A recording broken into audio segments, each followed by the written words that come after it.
একটা পুরুষ পোলার জীবন কীরকম জানেন? আমি বলি, আপনি শুনেন। একটা পুরুষ পোলার জীবন মায়ের 9 মাস পেটে 10 মাস পেটে রাখে।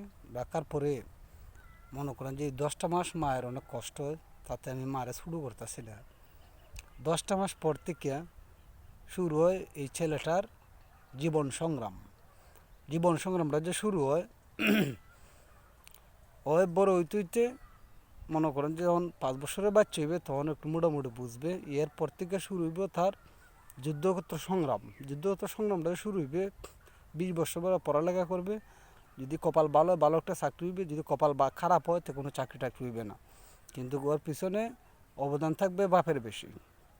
আচ্ছা, বাপের যখন বেশি অবদান থাকবে অবশ্য বাপে এটা গ্রাহ্য করবে বেশি, কীভাবে ওর জীবনটা মানে সাজানো যায়, সুন্দর করা যায়, মানে কষ্ট জীবনে জানতে কম হয়। তো আমার কথাটা হইল গিয়া, ওই যে সংগ্রামটা শুরু হইবে ওই সংগ্রামে শুধু টাকা কই আছে মানে জীবনটা কীভাবে সুন্দর করে সাজাইবে ওই চিন্তা করতে করতে ওর বয়স 30 পার হয়ে যায়।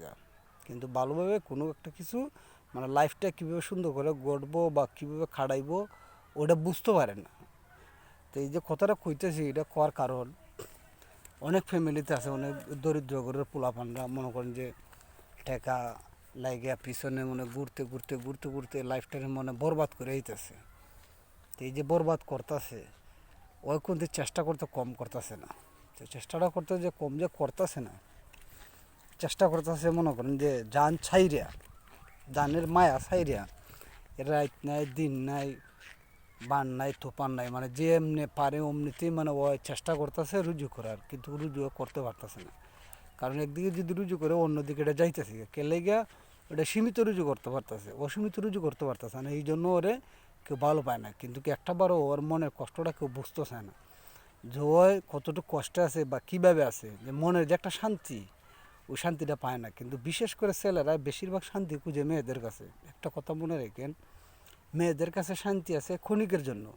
যখন তোমার কাছে কোনো অর্থ থাকতো না ওই মেয়েও তোমার ভালো হইতো না। তে ভাই আপনারা বলতাছি ওগুলোর পিছনে না ঘুরে ওইগুলোর পিছনে দান্দা না কইরা আপনি জীবনটাকে ওইভাবে সাজান যেইভাবে টাকা পয়সা আপনার কাছে থাকবে, কেউ আপনার ছুটু করবে না, কেউ আপনার মানে অন্য চোখে দেখবে না। যদি টাকা পয়সা আপনার থাকে তাহলে আপনার জীবনটা আপনি নিজের মতো করে লাইফটা কাটাইতে পারবেন। আশা করি কথাটা বুঝতে পারছেন। তো সব কিছুর পিছনে না দৌড়িয়া একটা মেয়ের চাকরি যদি হয় আপনারা ছাড়তে বিধেবিত করতো না, কিন্তু আপনার পিছনে যদি কোনো ধরনের বড় ব্যাকগ্রাউন্ড থাকে আপনি মেয়েটা ছাড়তেন না। কারণ ছেলেরাই মানে স্যাক্রিফাইস করতে জানে, কিন্তু মেয়েরা না। কথাটা আশা করি বুঝতে পারছেন। তো সবার ভালো লাগলে এটা কমেন্টে একটা কিছু বইলে দিয়েন, শুনতে আমার ভালো লাগবো।